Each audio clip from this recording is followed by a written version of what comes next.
Hey there!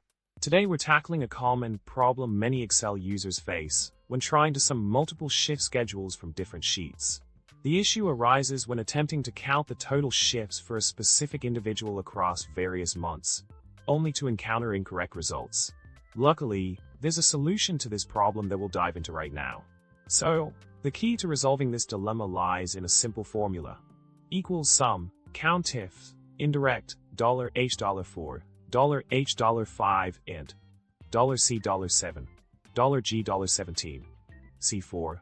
This formula efficiently calculates the total shifts for a particular person by dynamically referencing multiple sheets.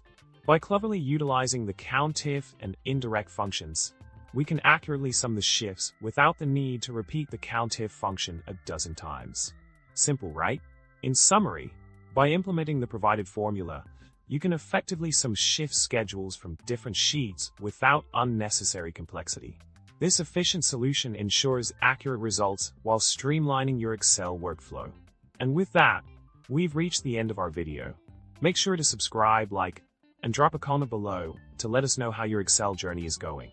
Remember, a pivot table a day keeps the data discrepancies away.